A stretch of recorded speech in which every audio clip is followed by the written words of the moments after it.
Good morning, everyone, and welcome to Banda Global Forum. I'm Dr. Banda Khalifa, your host. Here, the world's sharpest minds in health, leadership, and education speak unfiltered. No sound bites, no spin, just real conversations that move systems and sharpen your strategy.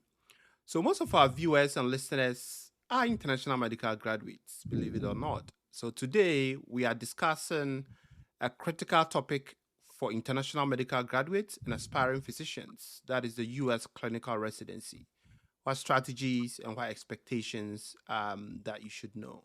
So, joining us today is an esteemed physician who is the chief of gastroenterology and the director of the gastroenterology fellowship program at New York City Health and Hospitals, Harlem, right in the heart of New York City.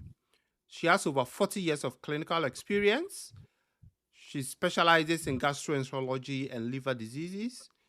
Beyond her extensive clinical practice, she serves as an assistant professor of medicine at Columbia University and has been nationally recognized, including as a top Black doctor by Castor Connolly in 2024. Dr. Pepe Morgan brings extensive experience mentoring medical residents and fellows, guiding them through the complexities of residency placements and professional expectations. So, in this conversation, we'll cover essential strategies for securing residency, understanding the unique expectations of an American clinical training, and practical advice shaped by decades of mentorship and advocacy for residents and fellows. Dr. Joanne, welcome to the Scholars Table. Thank you. Thank you so much, Dr. Khalifa. Thank you for having me. And I appreciate your mentorship to probably hundreds, if not thousands, of your colleagues who appreciate the work that you've been doing here. It's very, very important. Thank you. Thank you so much. Thank you so much. And I've been really fascinated about your hands-on involvement in training your residents, providing them with support, um, going to conferences with them. It's really inspiring. So I know we've been trying to make this happen. So I'm really excited that finally we've been able to have time that works for both of us. So before we begin, I always want to go back to the story or where it began. So could you share a little bit about your journey, through medical school all the way to becoming the chief of gastro and and fellowship program director? It's an interesting story, and I will try best as I can to condense it. Um, I'm a native New Yorker. I trained at Cornell University Medical School, and I'd have to say I took a rather non-linear trajectory to get from Cornell to where I am now. I originally wanted to be a gynecologist, and then I wanted to be a pathologist, and then finally I ended up in internal medicine and started my training at Beth Israel Hospital in New York City. And there I was fortunate to be mentored, or I should say, come to the attention of my first mentor, who I would call a sponsor. And that concept is very important. A sponsor is somebody who provides you with an opportunity that you realize, maybe in retrospect, is very important to your development. He realized that I had sincere interest in the biology of addictive diseases and connected me with a lab at Rockefeller where I met my the person that would be, I would say, my lifetime mentor, and provided me with the most guidance and opportunities throughout my life to do research as well as professional guidance. Through her, I got grants, had a couple of NIH grants, was doing bench research, animal research, and then I was able to get my fellowship. And I came to my fellowship with my Rockefeller affiliation in research.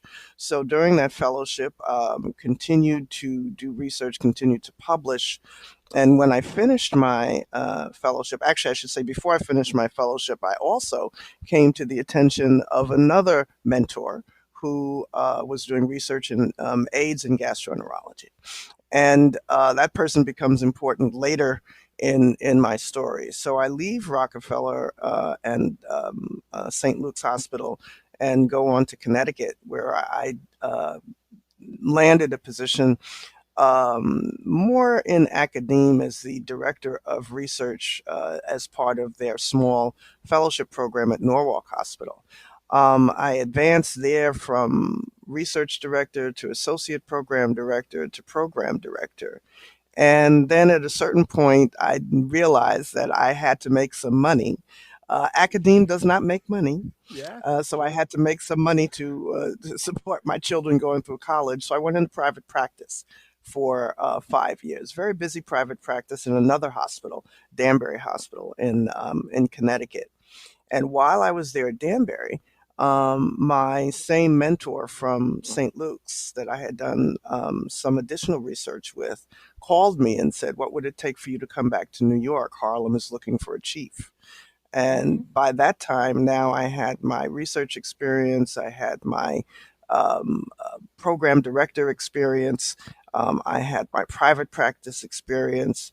I was a Black woman. I was from New York. It was a job made in heaven. It was made for me. Yes. So I came back to New York to be chief of GI and to be program director here at Harlem Hospital. Hmm. Okay. That's truly sounds like an interesting journey, experience, and I know like throughout your journey, you've led, a lot of people. What principles would you say have guided you in your leadership journey? You know, through your medical journey, from research all the way to clinical practice. I would have to say, fairness and transparency. Um, Also, when you're in a situation, gathering facts and reacting immediately, Hmm. not necessarily reflexively, but don't simmer too long on things, because sometimes when we wait to act, we lose opportunities, we lose chances. Also, respect everybody. There are going to be as a medical professional, there are a lot of people in your team. Um, there are the people that clean your office. There are your techs. There are um, your nurses, of course. There, are, your fellow physicians, the surgeons that you work with, the pathologists that you work with. Hmm. Everybody is essential in what you do. Um, you need to have relationship with everybody. You need to respect everybody. You need to understand what they do. Um, I'm a naturally curious person, and I'm like, well, what do you do, and how do you do what you do, and how can I help you in our relationship? How can I make those specimens better when they're going to pathology? What information do you Hmm. need as a surgeon? How do you want me to tattoo the bowels so that you know how to get to the tumor? I mean, there are naturally curious and questioning, and I have. I would say living my professional life that way, and that, of course, as you're asking the question about my leadership life, but I don't see them as too different. I think the more you know about people and the more you respect people, the more that they will Yeah. come to respect you and appreciate who you are as you appreciate who they are. Hmm. Yeah. I have to agree with you on that. I think that is what literally defines who a true leader is. Respect for persons, irrespective of, their role, and also being firm and transparent. I think that is very crucial. Thing that I would say is to have, and some people have called it an attitude of gratitude. You have to celebrate people, and I think it doesn't necessarily have to be big, but Hmm. it should be earnest and appreciative of what they do. And I think that I've tried to do that as much as I can with my residents, with my fellows. Appreciate the work that they've put in, because they do work hard, and I think likewise they appreciate the work I put in. So it's mutual. Great, great. So I want us to pivot a little bit to one of our main themes for today. Um, that's the residency realities for IMGs. So in your extensive years of experience dealing with residents, both local and international, what are some of the most common strengths and I would say blind spots you see in IMG applicants? I find that the strength of the IMG applicant is, I mean, they do tend to be older, and older because in the countries that they're coming from, they're often required after medical school to do some sort of national service, or there's some other mandatory training that they have to do before they can even think about leaving country. Yeah. The other strength, there are really several strengths. I think there's um, very solid secondary school training, what would here be high school. Mm-hmm. So I think there's likely to be a lot more solid reading and writing. Um, Okay. you'd be you'd be amazed at how many American graduates are really lacking in that category, because writing is not mandatory for most science majors. So that when you have people who say that they want to write, they really can't write. So I find that that's an advantage. The IMGs, now many are, even though they may be great at writing and reading, but a weakness may be speaking. So that Mm-hmm. if they're not coming from a country where English is the language, Mm-hmm. even though they may be able to communicate on paper very well, they don't communicate in person very well. And I hate to say that's a very big deficit. And it's a deficit because program directors are not only looking for, who you are and how you think, but can you communicate with the patients? Um, Yeah. you know, if they're not hearing an accent that seems to be understandable, you're not getting through. No Mm-hmm. matter how much they Mm-hmm. like you, and they might be admiring of your CV, but if it's a clinical program, that's going to be a big deficit. Mm-hmm. But I do think that international medical graduates frequently go through a lot in order to get to the United States, and they minimize that journey. And I would say that they need to learn how to articulate that journey. Mm-hmm. I've met people who have gone through Russia and Ukraine and learned a different language, learned a different alphabet in order to do training. Mm-hmm. Gone Yeah. gone to Scotland and Ireland and learned different systems of practicing medicine, Canada, and then come down. I mean, it's such a journey. Those adjustments are really speak to one's resilience, flexibility, ability to adapt. And I find that many IMGs, they kind of gloss over that, and Mm-hmm. and I don't know if they think it's not important or if they think it's a bad thing, but it's not a bad thing.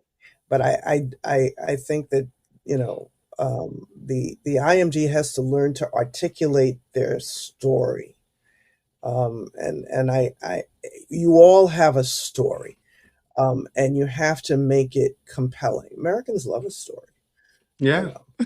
You That's something know, we've all learned it the hard way. As international students, when you come, most of the time, we've been told to be modest, and others, misinterpret it to mean, don't talk about your achievements at all. Don't talk about your journey. So people intentionally, keep tense, thinking that at least they will not come out as being boastful or being sharing too much. But as you said, it's the story that defines your journey. So if you're able to articulate it much better, it puts you in a different category.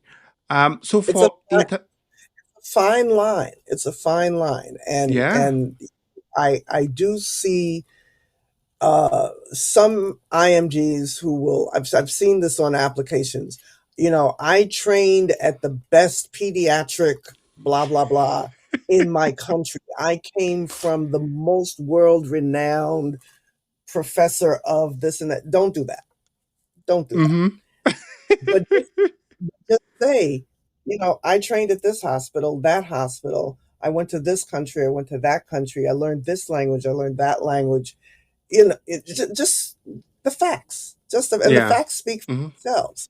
Yeah. If you have literally gone around the world to get to America, that is impressive in and of itself, without the adjectives. Okay, that's interesting. So for selection committees, how do they typically view IMG applicants? How differently are they assessed from, say, US graduates? Um, I would say that, certainly there's a fair amount of bias. There's an assumption that the training is not as good, the training is not as extensive. So there's less tolerance for low grades. There's less Mm-hmm. tolerance for um, any little glitches that they might accept from an American medical grad. I mean, Okay. if you are coming out of an Ivy League school, or Hopkins, or a you know UCSF, or some big American university, there's an assumption that your level of training is at a certain level that would Mm-hmm. not necessarily be assumed if you're coming from the University of Ghana. um, that assumption may not be true, but Mm-hmm. that's going to be the bias that exists. So Yeah. that puts the IMG at a disadvantage. They have to overcome that assumption that they're coming from a lesser university or University. institution. Okay. Yeah, I think that's interesting. And it's not different from what I've seen over the years. For example, for applicants who even apply to a PhD program, if you had your master's in an institution outside of, say, the UK or the US, most of the time, the trust level is low. So they would rather give you another master's instead of admitting you into a PhD program directly. So that it's it's an assumption that cuts across most of the fields. Mhm. Um, I want us to look at, some of the real issues that, I've spoken to people, sometimes those are the concerns that they raise. How critical would you say is a year of graduation in residency selection process? Is there like, I've heard people say, oh, there's a cutoff for certain programs. If you've graduated more than this number of years ago, you're automatically out. Don't even apply. Others too says it's a strength. So, what really is the impact of the year of graduation? Yeah, I guess it's sort of a bell-shaped curve, right? You get to a point where it's an advantage because, as I said before, you're an IMG, you're older, you're more mature, you have more, literally more world experience. So you're coming in. It really does make a difference to have an adult in the room, who can look. If you've had to pick up your family and move, thousands of miles, you're in a different category than having your parents drive you down from Boston to start your first job. It's really, it's very different, and that's appreciated. But then on the other hand, you start to get older and you start to get out of touch. An older IMG, the assumption is that you've been out of touch. You may not know what's new. You may have applied a number of times and Mm-hmm. still haven't gotten in. So I would say the more competitive the institution, the shorter the time period.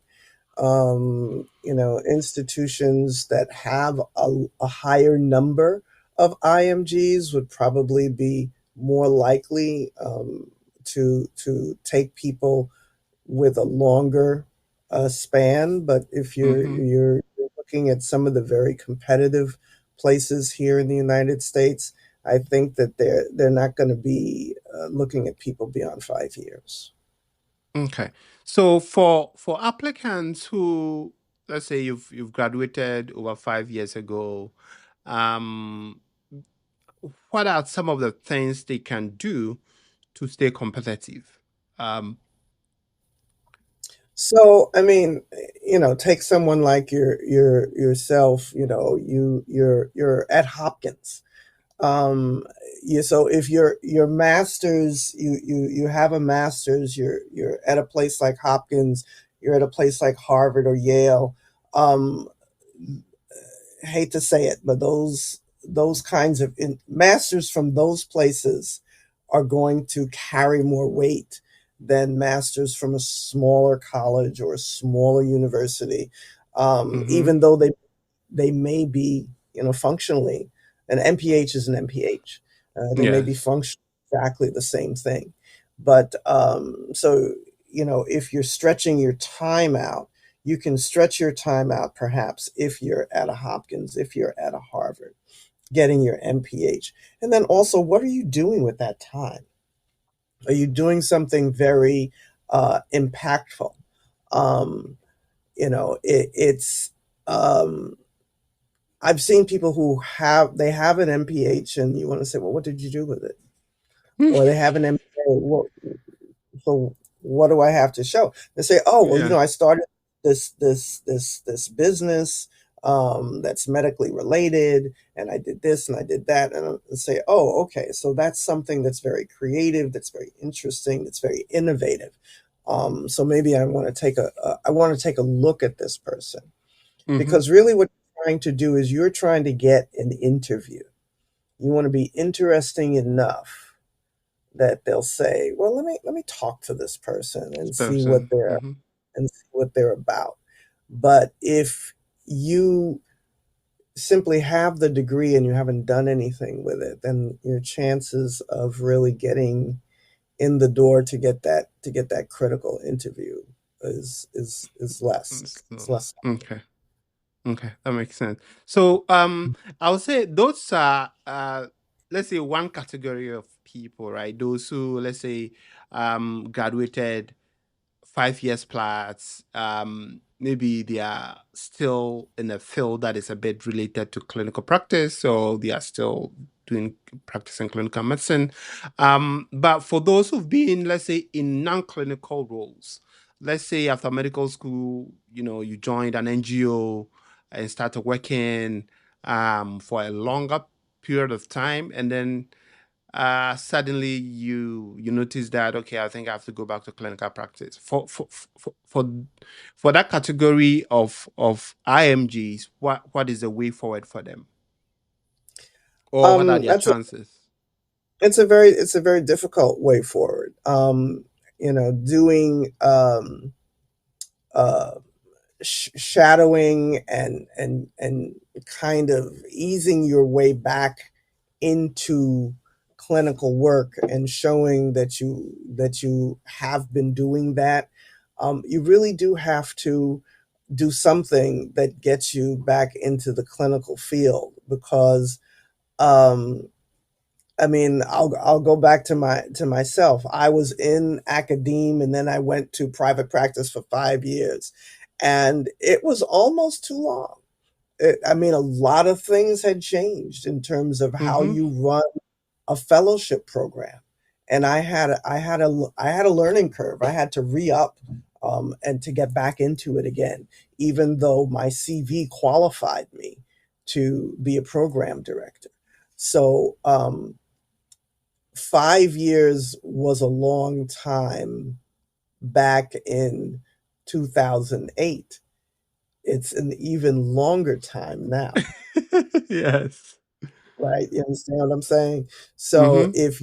if you have missed 5 years of clinical medicine doing something else, um, you're going to have to get back into clinical medicine, and you're going to Mm-hmm. have to show me.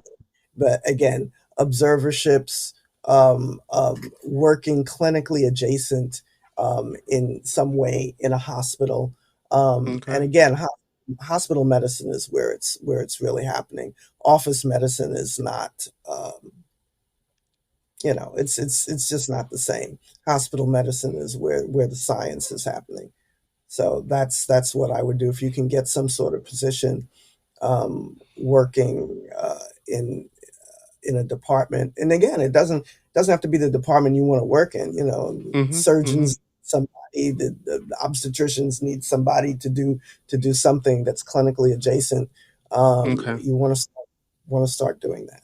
I think that's really helpful for my older graduates who have been in uh, public health or global health. If you're thinking of going back to clinical practice, then you have to find a way of, you know, gradually creeping into the medical field. I want us to also look at another critical component of the residency journey before it even began. So, how programs view your USMLE and other academic metrics.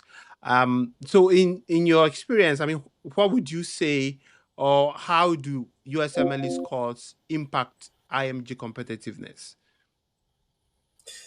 So the unfortunate truth is it impacts it a lot. There there's movement afoot to make things pass fail so that you don't really see numbers, you don't really see scores anymore.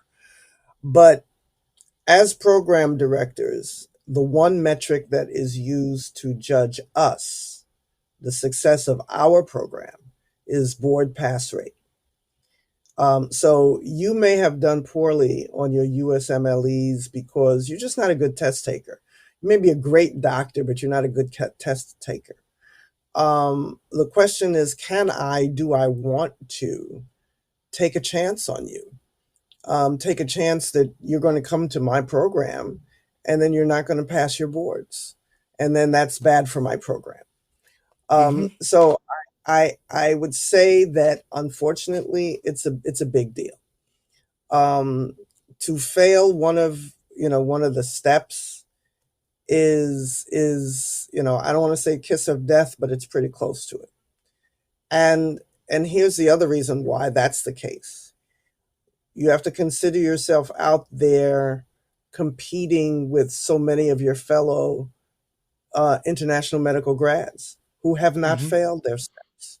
Yes. So as program directors, we're looking at that first cut. Who are you going to interview and who are you not going to interview? What are criteria that you could use, objective criteria that you could use to just say, I'm not going to, okay, this group of people, I'm not going to interview them. And that Mm-hmm. can be absolutely be one of the criteria that you have failed one of your step exams. And it's a very big hurdle to overcome. So I would say people need to be very, very careful when they're taking those exams. Whatever courses they can do to prepare to take those exams, get a good night's sleep. If some horrible thing befalls you, and these are stories I have heard. It's just like I went to take. I had a family emergency the night before my exam. I got no sleep, and then I took the exam, and I failed the exam. Well, it's that has to go in your personal statement, by the way. Something Yes. like that, has to go, and it really has to be something catastrophic. But that doesn't necessarily save you. A subsequent score that say is above 220, to say when I had all of my sleep, this is what I can do. That will save you. But believe you me, it's a big hurdle to fail. To You know, fail. low, Mm-hmm. Mm-hmm. low failing is worse than a passing low score. Mm-hmm. Yeah. Yeah. Yeah, I mean, I appreciate the transparency and the candidness with how you say it. So I know now step one is like pass fail. It's been like Mhm. pass fail for a couple of years now. So it means that your step two CK becomes more important, so to say. But what is typically considered a competitive step two CK score for, let's say, internal medicine? Yes, let's say internal medicine. Again, above 220, you start to really look great, compared to your comrades. Um, and don't get me wrong, there's some programs that will say, as long as you pass, we're good, because Okay, the same thing is true with your boards. When you pass your boards, you don't have to pass with a high score. You just have to pass. pass. Um, you just have to pass, and that's all. That's all we need. And people that consistently pass at the minimum rate will consistently pass. Hmm. Um, and some programs will go with that, but it has been shown. There is data to show that the those individuals with higher um, standardized test scores are more likely to pass than those with Hmm. lower standard It's lower. test. Okay. So as a program director, you're also thinking about the things that your program is being evaluated on. Okay. So don't think badly of us. I, I perfectly understand. And I've also heard that for some for some select group of applicants, writing your step three before applying to residency also helps, provided you pass your step three. How true is this? I really couldn't speak to that. I would not say that I'm aware of people saying, do you just have step twos, or you have step twos and step threes? Um, not taking it and not having a score there is better than taking it and having a bad score there. Mm-hmm. Mm-hmm. I don't know that having more scores is better, but I do think that any bad score is worse than having no score at all. Okay.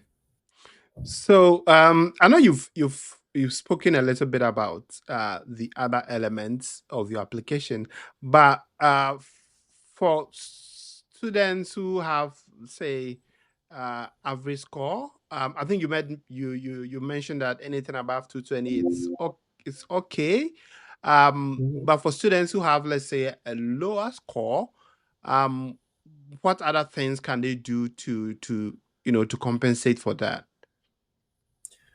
So, of course, research projects are very important.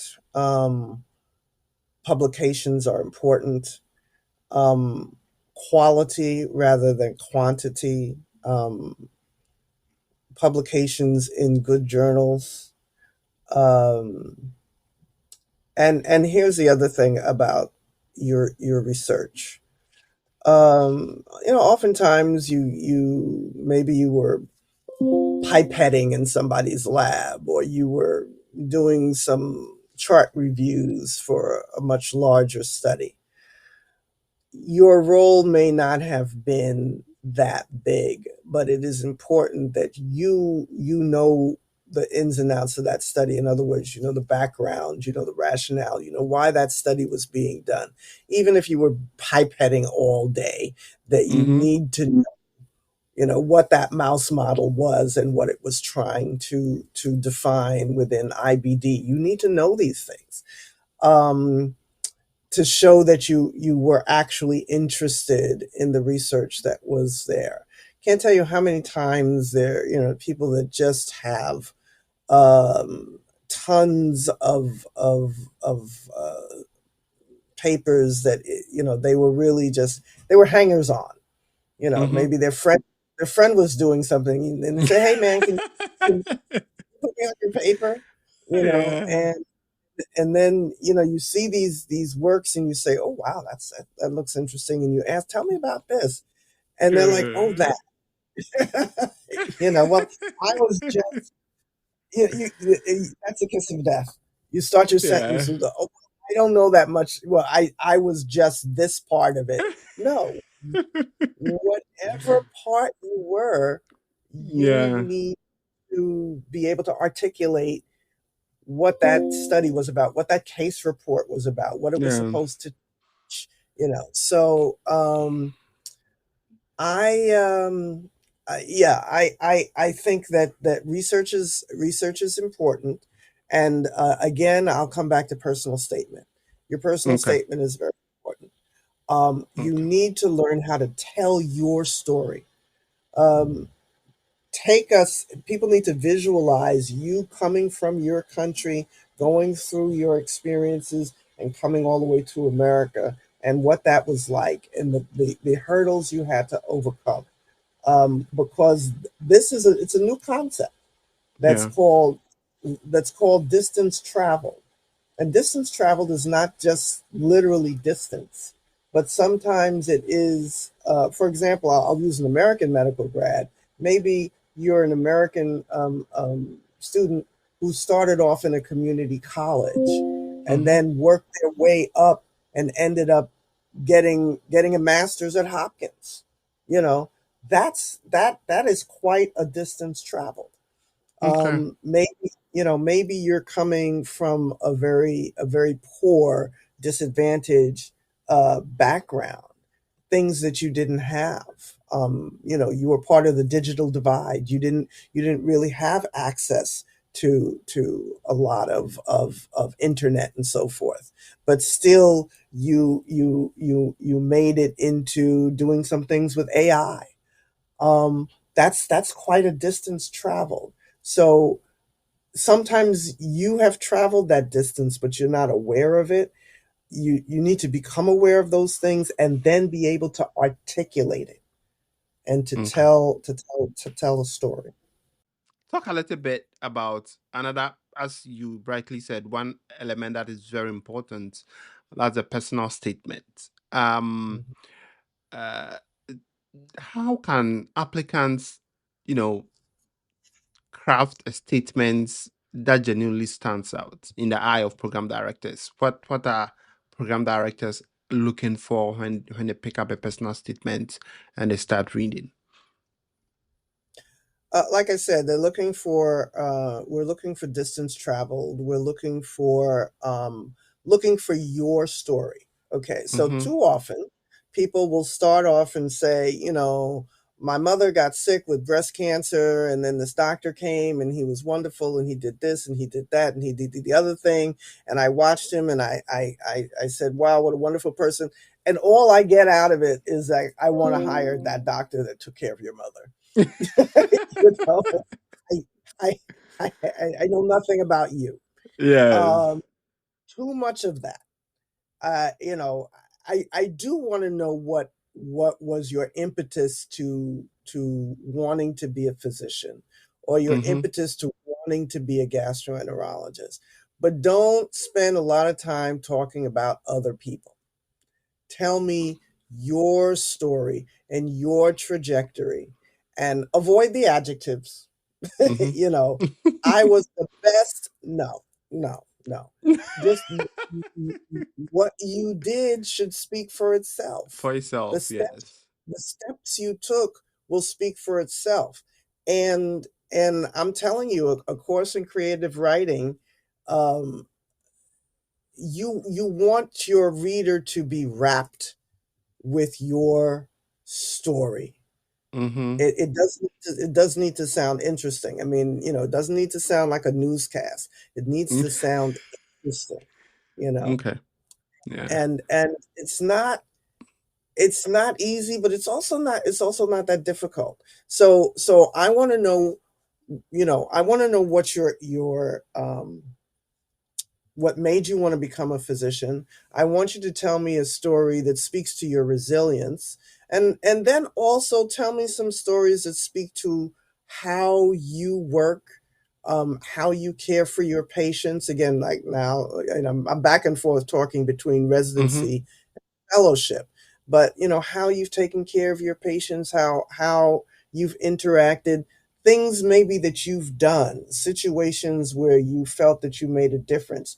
Tell me about that, because here's the thing: when I'm reading your CV, I got your scores, I've got your degrees, the things that you've published, but I don't know who you are as a person. I don't know if you're Yeah. dependable. I don't know if you're empathetic. I don't know that you work hard. I don't know any of these things unless you tell me those things in some way or form in your personal statement. So I Yeah. think people should realize that that's what the personal statement is for. Do not reiterate your CV. Mm-hmm. Yeah. Don't reiterate your CV. Tell me a story. Tell me a compelling story. Even if you might say, well, you know what? I mean, I just came over here from Ghana and I just, I plopped down in Hopkins and it wasn't that hard. I mean, that wasn't that hard. Yeah, that's fine. That's fine. But tell me something about something that you've created and how, I don't know, Banda, I'm making this up. It's like I saw a need for, IMGs to have this some education, and I wanted to go about this, but I wasn't sure. And then I had to do this technical thing and that technical thing, and I had to get sponsors, and I had to tell me that story. That's a Mm-hmm. story. Yeah. You know, that's a story that not everybody has. Something that you've done, you've created. But yeah, I think too often people use their personal statement to reiterate their CV, and everybody's bored, and then they don't get an interview.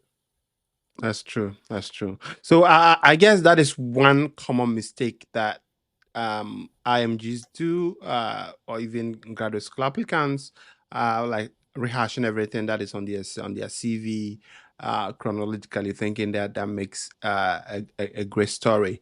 But what other weaknesses have you noticed in a personal statement for, say, IMGs? What are some of the common mistakes that you've come across? Well, one thing is that if you're not strong in English, get it checked. Get it checked. Mm-hmm. Or use one of these, things online, one of these AI things to check it. Don't let AI write it, but Write it. Mm-hmm. definitely get it checked so that it reads well and you don't have spelling errors, you don't have grammatical errors, because again, those things do look badly, and they distinguish you from your colleagues in a bad way, Yeah. because there are too many of your colleagues who are well spoken, who are, who write well, who present well. So it's not that those things um, they make you stand out in a bad way. They send you to the bottom of the pile, whereas you otherwise should rise to the top. So that's low hanging fruit. Make sure Yeah. your personal statements are spell checked. They're checked for grammatical errors. I think that is something that IMGs will frequently um, not take the time to Yeah. make sure it's done. Okay. So for those who have challenges, or let's say they have gaps in their clinical training, they have lower scores. They failed in one of the steps.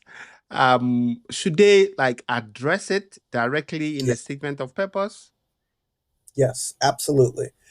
Absolutely address every gap. Address every gap. Explain it.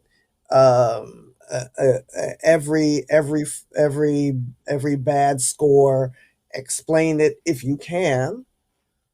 If you can, sometimes there isn't an explanation, and that may be even worse. But sometimes there wasn't that terrible accident that happened that kept you up in the middle of the night and caused you to fail that test. But if there is, you should definitely put that in.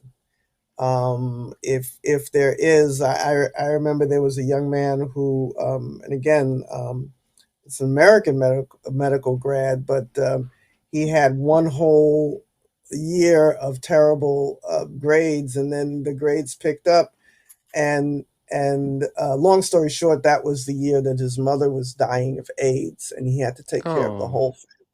And I said, Mm-hmm. I said, what? I said, you have to put that in your personal statement. It's like you did all of this Yes. and still graduated. You know, Mm-hmm. you took care of a family in your youth and you graduated. I mean, the fact that you didn't have to drop out completely was an amazing thing. But he was thinking, oh, nobody wants to hear that. It's a downer, and he doesn't want anybody pitying him because his mother Yeah. passed. And it's like, no, I mean, life happens to people. Life happens to you when you're a resident or fellow, Mm-hmm. and your resiliency is shown in a story like that. And we Yeah. need people who are resilient. Okay. Okay. Um, I want us to also perhaps briefly, highlight, let's say, recommendation letters. So, when it comes to recommendation letters, how many is required?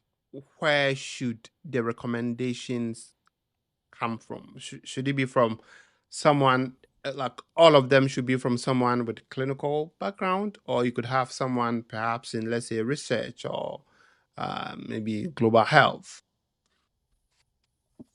Um, they should come from, most importantly, someone who knows you well Okay. and who likes. And you would think, well, why would you get from somebody who didn't like you?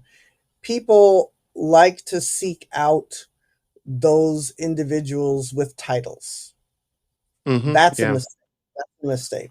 So they're looking for the chair of this the chief medical officer, the this, the that.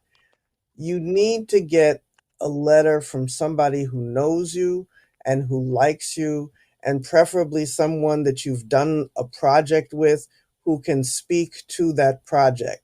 Also, if you know that that person is a good letter writer, seek that person out, because sometimes I'll get a letter from, it looks like Joe Blow. I don't know who this guy is, but it's a heartfelt, beautiful description of another human being. Mm-hmm. You know, Joe Blow is a doctor, and he's like, I worked with Dr. Khalifa, and I will tell you, no one has ever treated my patients with the compassion that he treated my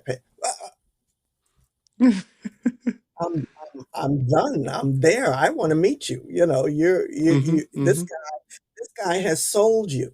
So I think people, I mean, it's true. If I get a letter from somebody that I know, if I get a letter from someone who is famous and who is known, I will look at that letter. Um, if I get a letter from somebody I know, I'm also more likely to call them and say, tell me about this guy, tell me about this gal. But beyond those kinds of, let's call them celebrity letters, Mm-hmm. and it's more important to have someone who will tell a story about you. Um, you know, Jane was the first one in. We had a project. It was difficult. We were unclear about the funding, but she still collected the data. She still gathered up the mice. She still, whatever it was that had to be done. Mm-hmm. And they telling the story about that person in the lab and how diligent they were, how dependable they were. So you want the letters to speak to those things again that don't come through in the numbers. Your dependability, your empathy, your value as a human being, your Mm-hmm. trustworthiness. So those are the kinds of letters that you want. Those are the kinds of people that you want to write letters for you. Us to also look at one aspect that is very nerve-wracking. I mean, for I've met students who are preparing for residency interviews and they don't know where to start from. Before we begin, how do the committee decide that we want to give opportunity for this person to interview? If you could walk us through the major components of the application that you look at before you extend an invitation to someone. Many of the things that we've already covered. Mm-hmm. Your your scores, your pass or fail, um, where you're coming from in terms of schools. One of the things that I didn't mention, and I'll insert it here. Um, if you apply to a program where you know your colleagues have gone, okay, so now program directors are not above thinking now they're an expert. Okay, we've had 5 people from Ghana. We know Ghana. Mm-hmm. They don't. We don't, but we think we do. And it's like, this person was good, that person was good. Okay, we're good. We're good with the Ghana pipeline. So Mm-hmm. and I know this is not exactly your question, but I just wanted to throw that in to help your colleagues. If you do well, then the program is director. That's an extra plus for the next Yes. people coming along. If you know your friend did poorly, I'm sorry. It's a weight. It's a big weight to overcome. So anyway, all right. Mm-hmm. I Mm-hmm. just wanted to put that in. But yeah, so we're looking at scores, we're looking at letters of recommendation, and we're looking at your personal statement. Okay. And all of the things that I said about getting an idea of what kind of person you are from the letters of recommendation and from your own personal statement is very important so that it doesn't seem very generic. We are Okay. looking at your publications and the quality of them. So those are the things that kind of determine whether or not you'll be called for an interview. And then the interview itself is to confirm or refute that those Mm-hmm. things are indeed true, True. right? Okay. That they are true and that they are indeed correct. Okay. And So, also basically mm-hmm. to make sure you're not a crazy person. I had Yeah. one of my colleagues say, "No lazies, no crazies. That's it. That's all. That's all we need to know." So do you like I don't know, maybe you don't have the numbers offhand, but what are like the typical numbers that are invited for interview and how many are typically offered a residency slot? Oh well, my program is very small, so we are interviewing a very small percentage of the people who are applying. Okay. Uh, maybe maybe 5-10% of those who are applying, maybe even less, Mm-hmm. because there are just so many people, and we have 1 to 2 slots per year. Wow. Yeah, so it's very, very selective. And I would say that, one of the reasons why, and it's not unique to the Harlem Hospital program, the in-house residents have an advantage. Okay. The in-house residents have an advantage because we know them. Mm-hmm. Uh, and all of those things that I told you that we're trying to glean from personal statements, that we're trying to glean from letters of recommendation, that you're just trying to guess. You have seen these young people for 2 to 3 years. 3 years. You, Mm-hmm. you have the answers to a lot of those intangibles that you're trying to really estimate from the letters and from the interview. The numbers are similar, but the scale is bigger for internal medicine. Okay. Um, the going to most interviews now are virtual, which is a big advantage for both the programs as well as the applicants.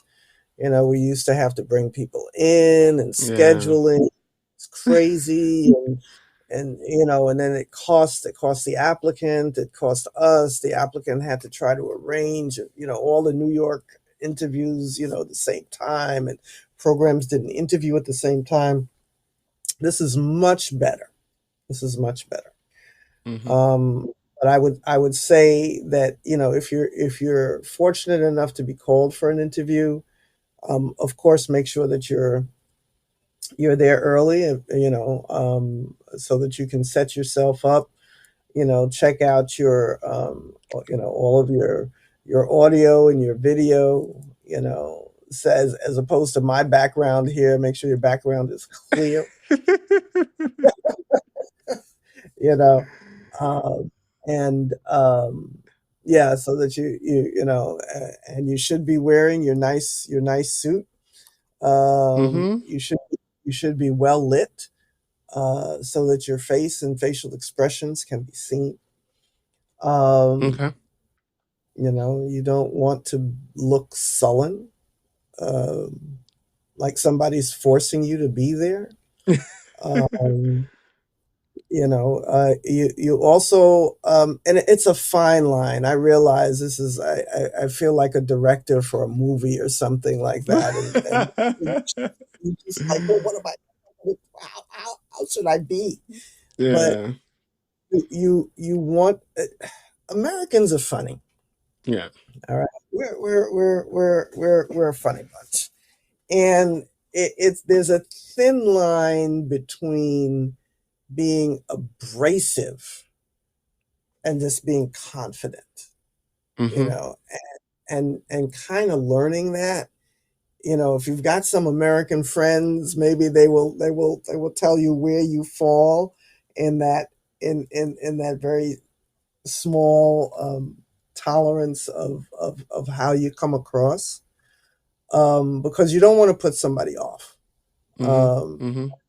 and you don't want to be so meek and so withdrawn that you look like you're depressed. You feel like you're pulling stuff out of people. But Yeah. I would also say be prepared to say more. Mm-hmm. I always tease my daughter because whenever I give her an answer to a question, she'll ask me a question and I'll give her an answer and she'll say more. You know? I'm like, that's your favorite expression. But it is something that we do in interviews as well, Mm-hmm. because you may have given a one sentence answer Yeah. and then and we're like, well, say more. Say And more. be prepared to say more. Mm-hmm. Okay. Be prepared to look at the interviewer and say, oh, I think I've said enough. I think they've heard enough, so I'll stop. But Yeah. have more in your back pocket to say about your research, to say about an interesting case that you've seen, to Mm-hmm. say about their program. Do your research, do your homework. Mm-hmm. Know the hospital that you're interviewing with. Interviewing with. Right. Okay. You know, yeah. Okay. So, are there like some common questions that typically comes, or it's, it's open space, anything goes, or there are maybe at least two or three questions that you have to know before you show up? um so for Right. example, if you are going for a PhD interview, you have to know the reason for a PhD. So why a PhD, why the school, your research interest. So like in preparing for the residency interview, what are some of the questions that applicants should definitely prepare for? Tell me about an interesting case. Mm-hmm. You gotta have a case. You gotta have a case. You gotta have a case. It has to be teed up. You know, oh, I saw this lady with blah blah blah. You, basically, it's a Mm-hmm. mini presentation. It's a mini presentation. You have to take the take us through it. Um, what was done, why it was done, how we came out on the other side with a diagnosis, with a treatment, with a whatever it was that made it memorable to you. But if you're Okay. sitting there saying, you're looking up in the sky and there's nothing interesting, bad. That's bad. Two is tell me about your research. Mm-hmm. Now, for those people that have these long lists of studies, you better know, or studies or case reports or whatever it is in your CV. You better know every one of them. You, you have to be able to speak like you're giving a mini talk about every paper that you have ever been a part of. Mm-hmm. And don't say that, well, that I wasn't really first author, so I don't really know. Kiss of death. Kiss of Yeah. death. You have to know. So that's why it's better to be very involved with 3 or 4 high quality publications that you can speak to exhaustively than to be peripherally involved with something that wasn't even your idea to begin with. Yeah. Okay. Well, um, thank you so much. I think we've really gone deep into the issues. But before we end, what is one thing that you wish every IMG understood about the U.S. residency program before they apply? I would say, um, understand that America cannot survive without international medical graduates. It can't. Mm-hmm. It can't. You all are essential. And if America thinks that they can't, they're fooling themselves. The trick is for you is to tell your story and way that sells you. I hate to say it, Americans are into sales, and it's like an elevator pitch. You've Yeah. got us in the elevator, and you've got, you know, 5 floors to convince us that you are the one for us. Mm-hmm.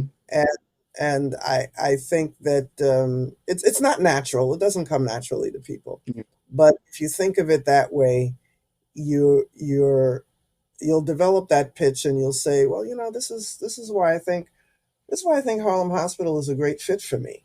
I'm this, I'm that, I'm hardworking. You'll start to do it. Practice that in front of the mirror, so that you would be you'd be convincing. And there was a question in your that you sent me in my homework that I would like to address, which is, sort of a cultural Yeah. sensitivity. And I would say, if you can throw in, in my country, there's a saying, such and such. Mm-hmm. Okay, that's great. Not a lot. It's just a little seasoning of your statement, that takes them to where you are and who you are. So think about those things that your parents told you, and that about, and add that to your think about how you're going to add that to your statement. And I think it'll make you stand out, uh, in a way that'll be, they'll say, oh yeah, this guy's from Ghana, he told me about this thing. And Americans like to think they have the inside story, so it's good. um, okay. Well, I think we've exhausted uh more than 90% of uh, issues. Thank you so much for it's making been a, it's been um a pleasure. yeah, I know how busy you are and how precious your time is. So we truly appreciate your time, and I'm sure our listeners would really be excited about this upcoming episode. So now I have to reach out to Abe and warn him to he's leaving a good impression on the program. Oh, And- listen, Enoch is he's the best. I don't know if he told you. I said to him, "Look, man, you can go anywhere," and he said, "No, I want to stay here." I said, "You can go anywhere," and he said, "No, I want to stay." I said, "Okay." I said, I will take you, but I felt as if I was keeping him from flying to greener pastures. But yeah. there's some special things here in Harlem that are endearing. Okay, thank you so much. Thank you so much. I truly appreciate the You're, time. I you're love welcome. LinkedIn and showcasing their projects and conferences and actually being at the center of mentorship. So I appreciate you. And I appreciate what you do. You still need to write that book. I told you you needed to write a book, so Yeah. I'll be on the lookout for it when it comes out. Mhm, mhm. I will. I will. Thank you so much for the support and everything. I appreciate You're welcome. Take care. it. Take care. Bye.